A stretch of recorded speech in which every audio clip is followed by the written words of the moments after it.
Career এবং বাচ্চার জন্যই ধর্ম নিয়ে মিথ্যা বলেছেন অপু বিশ্বাস। জয় বললেন জনসমক্ষে ক্ষমা চাইতে।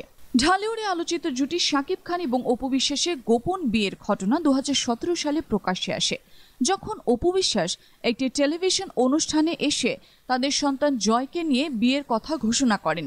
এবার ফের আলোচনায় কেন্দ্রে উঠে এসেছে অপু বিশ্বাসের ধর্ম পরিবর্তন নিয়ে দেওয়া সেই সাক্ষাৎকার ঘিরে।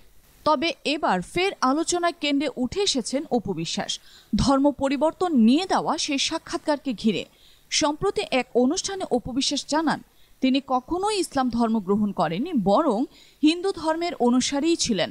তবে কেরিয়ার এবং সন্তানের ভবিষ্যতের কথা চিন্তা করে ধর্ম পরিবর্তনের বিষয়ে মিথ্যা বলতে হয়েছিল তাকে। এই সাক্ষাৎকারটি সঞ্চালনা করেছিলেন অভিনেতা এবং উপস্থাপক শাহরিয়ার নাজিম জয়। সাক্ষাৎকার প্রকাশের পর তা ঘিরে সৃষ্টি হয়েছে সামাজিক যোগাযোগ মাধ্যমে আলোচনার ঝড়। বিষয়টি নিয়ে এবার কথা বলেছেন জয়। ফেসবুকে একটি সংবাদ ফটোকার্ড শেয়ার করে অপুকে উদ্দেশ্য করে জয় লেখেন, প্রিয় অপু বিশ্বাস, ধর্ম নিয়ে মিথ্যা বলা যায় না। ধর্ম নিয়ে মিথ্যা মানে একবার বলেছো আল্লাহকে মানো, আরেকবার বলছো মানো না। এতে মুসলমান ভাই বোনেরা যেমন কষ্ট পেয়েছে, তেমনি তোমার নিজের ধর্মের মানুষও বিব্রত। তিনি আরও বলেন, কেরিয়ার, সংসার, সন্তান সবকিছু ভারসাম্য রাখতে গিয়ে তুমি যে মিথ্যার আশ্রয় নিয়েছো তা আজ তোমাকে একাকী করে দিয়েছে। এখনই তোমার উচিত নিঃশর্তভাবে ক্ষমা চাওয়া এবং ক্ষমা করা, এই দুটি কাজই মহৎ। তুমি মহৎ হলে অন্যরাও মহত্ব দেখাবে। অপু তার সে ইন্টারভিউতে বলেছিলেন, সত্যি কথা বলতে বিয়ের পর আমি এখনও পুরনো ধর্মেই আছি। ক্যামেরার সামনে অনেক মিথ্যা বলেছি, কিছু কিছু জিনিসের কারণে। প্রথম দিকে নিজের কেরিয়ারের জন্য বলেছিলাম। তাছাড়া ওই সময় শাকিব আমার স্বামী ছিল, তাকে সাপোর্ট করাটা আমার দায়িত্ব ছিল।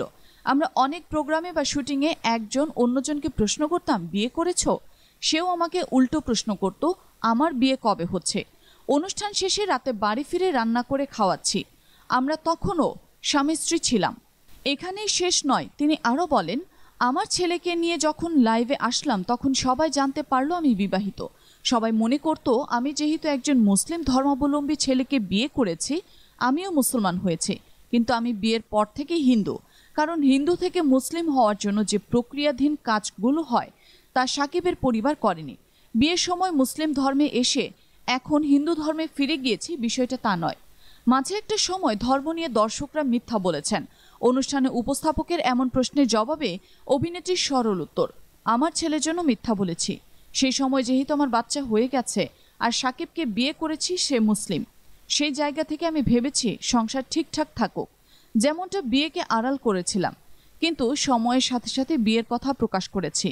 সবশেষে অপু বলেন, দিন শেষে আমি ভুলে গিয়েছিলাম আমি যদি মারা যাই তখন আমার কাছে আমার ভাই বন্ধুরা আছেন, আমার যে অনুরাগী বা দর্শকরা আছেন, তারা আমাকে কি করবে? মাটি দেবে না আগুনে পোড়াবে?